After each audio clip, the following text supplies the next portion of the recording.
Gemara in Yevamos tells us that Rabbi Akiva had 24,000 Talmidim. Rabbi Akiva had 24,000 Talmidim, and they all died. The Gemara says, they respect each other. They all died between Pesach and Atzeres, between Pesach and Shavuos. There's different Shitas of till Lag BaOmer, after Lag BaOmer. Everyone agrees that they died from Pesach to Shavuos. 24,000 Talmidim Rabbi Akiva had. They all died. What did Rabbi Akiva do? Rabbi Akiva went to, the Gemara says, he went to Rabbi Seinu Shebedarim. He went to the people that were learning Torah down in the south. And he taught them Torah. 5 people, 5 Rabbi Seinu, they call them, 5 Rabbi Seinu. He taught them Torah. And all the Torah we have today is from those 5 people that he taught. One of them was R Meir, we'll see. But he taught those 5 people, and from those 5 people is all the Torah that we have. I think the lesson from this is we have a person who just lost 24,000 Talmidim. We know that from other Chazals that took him 24 years to build them up. Right? We have the other Gemara with the 12 years, and the 12 years took him 24 years to build all this up. We know Rabbi Akiva first started learning at 40. So first he had to learn, and then the 24 years to teach. So he's definitely not younger than 80. Had a life's work of 24,000 Talmidim that he built up, and when it's all gone, what does he do? He starts all over again. Learns with 5 Talmidim, and from those 5 Talmidim is all the Torah that we have. I think the lesson from this is that what drove Rabbi Akiva was, Rabbi Akiva did not look at the past, did not look at what happened. Rabbi Akiva was only looking at the opportunity for the future.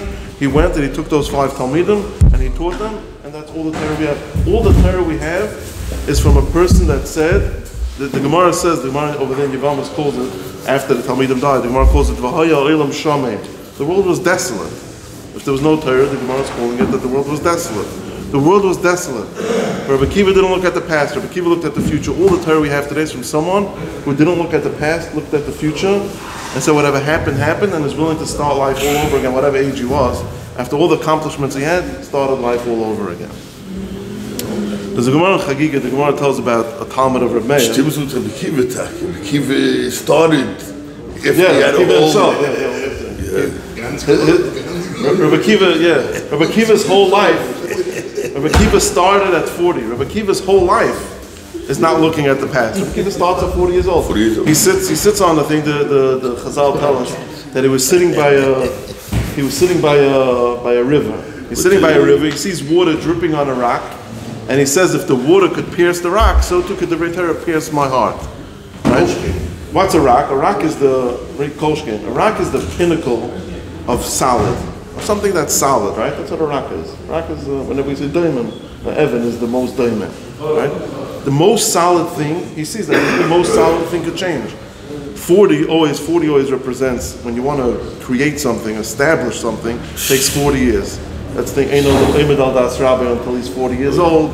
The Midbar was 40 years. Moshe Rabbeinu's up in Shemayim 40 days and 40 nights. The Mabul, the actual rain was 40 days and 40 nights. A new Metzias takes 40 days to solidify. Rabbi Akiva is 40 years old already. He's solidified as an Amaretz. The Gemara calls him an Amaretz. He's solidified as an Amaretz. Even that could change. Rabbi Akiva's whole life is about, don't look at the past, just look at the future. Whatever happened, happened, and you could always change it. Everything could be changed. Even his heart, which he held was a heart of stone. So the Gemara Chagiga tells us that Rabbi Akiva had a Talmud of Meir, and Rabbi Meir had a Talmud or a friend that he used to learn from, who went off the derech, became Apikaris. His name was Acher. They called him Acher, and his name was Elisha. Chazal called him Acher. The Gemara says a conversation he had with Rabbi Meir after he was already in Apikaris. He asks Rabbi Meir, do you know what's pshat in the pasuk that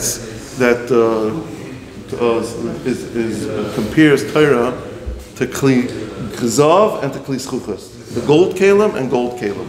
Why is Torah compared to gold kalim and glass kalim? So he says, yeah, I'll tell you, because just like glass kalim is very hard to obtain, you have to melt it, you have to thing, and gold kalim you have to solder, and if you drop it, it breaks, and that's it, it's over. So too divrei Torah, it's so hard to get, and you drop it, it's over. So he tells him, Acha tells him, your Rebbe Rabbi Akiva, that's not what he taught. The Rebbe Rabbi Akiva said that glass kalim or gold kalim, if you drop it and it breaks, you could put it back together. Why is that after glass kalim and gold kalim? A lot of things you could put cheres, you could also put back together. But Becheres, when you put it back together, you still see a line. There's still a line on the place where you put it back together. Glass kalim, you put it back together, you melt it, that's the way you put it back together. You don't even see anymore that it was ever broken. It melts and there's not even a line anymore. Gold kalim, you solder it back together, you don't even see that there was a line. That's what he's telling him. You missed the whole thing. And what Acha's trying to tell Reb Meir is that it's because of the way you taught me, that's why I am the way I am. If I would have learned from Rebbe Akiva, who teaches you that even if you break like a glass kli, you can still put yourself back together, I wouldn't be where I am today. There's Yerushalmi over there in Chagiga, a bunch of things that Acha used to say to say that he's right for the way he is. No, and caused him to go. No, besides that. Besides the Kollel. That's the Shalmi. Yeah, he's answering why he is the way he is. Not what caused him to go. I'm sorry. Acha says like this. First it says that he blamed his father. He said that by his bris, his father decided to give him over to learning, but it was only Shalei L'Shem Shemayim, so first he blames his father. Then it says that he says that his mother, when she was pregnant with him, she passed the Beis Avodah Zarah, she passed the church, and there was a smell of the Ketores. They were being makter for Avodah Zarah, and it went into his mother, and it went into him, and that's why I am the way I am. He's blaming his mother. That's what Acha is saying. Acha always blamed the past. Everything's because of his father, it's because of his mother, that's why I am the way I am. But Rebbe Akiva taught, and that's what he was trying to tell Reb Meir, if I would have learned from Rebbe Akiva, I would have learned that there's no such thing. Whatever happened in the past happened, and you start over again. That was Rebbe Akiva's message. Fights are blaming his Rebbe. Huh? Fights are blaming his Rebbe. Yeah, he's blaming Reb Meir, right? Now, It's even his Rebbe is blaming. Same machla.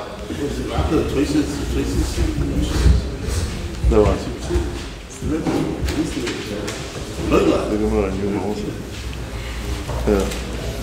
What? The Gemara says that Chagiga says that Acha heard a Baskel. The Baskel says, why did he never want to do tshuva? The Baskel says, Shuvu bonim shevavim, everybody should come back. Chutz me Acha. Besides Acha, he heard a Baskel. The Maharsha over there says that even though he heard a Baskel, he shouldn't have listened. There's no such thing. Chazal says, Shari tshuva lo yinalu. There's no such thing. Even if you're a Baskel. And the Baskel was on Yom Kippur coming out of the Kodesh HaKadosh, the Yerushalmi says. He heard a Baskel. Still, the Maharsha says there's no such thing. Tshuva has to exist. Now, tshuva has to exist. It's very pasha. The minute we believe that a person has bechira and has free will, so there has to be tshuva. If a person comes to a point, even Acha, anybody, comes to a point that they can't do tshuva, that's a contradiction to the whole musig of free will. Because then you're telling me that I'm locked into a certain way. The way I did, what I did yesterday locks me into today, so you're telling me that a person doesn't have free will. A person constantly has to have free will. If the minute you say that a person can't do tshuva, so he has no free will, so then that's a steer to the whole bechira. That's a Rambam. Where does the Rambam put? The Rambam, all his explaining how bechira works, how free will works. The Rambam puts it in Hilchas Tshuva because they're one and the same. There is no tshuva if there's no bechira. That tshuva means bechira. Tshuva means a person's not locked in by the way he was yesterday. That's what tshuva means. And then we have Rebbe Akiva in the end of Makos, right? The famous Gemara in the end of Makos. Rebbe Akiva is sitting with the other Tanoim, and they see foxes coming out of the Kodesh HaKadosh, the makom of the Kodesh HaKadosh. They see foxes coming out.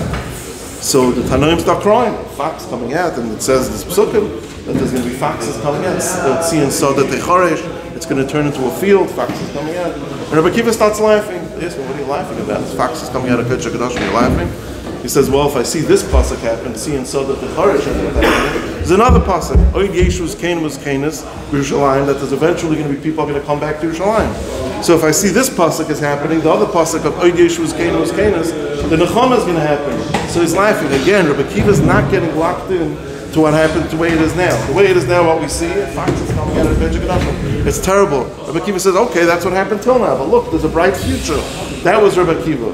The whole Rebbe Akiva's limud is, don't get locked into what happened. A lot of people, the problem of people not being able to progress is that they get stuck in the way they are today. They say the way they are today, that's the way they view themselves. Rebbe Akiva's message is go on. And like the Gemara says, the only way we even have Torah today is from Rebbe Akiva's ashkafa of don't look at the past, just look at the future.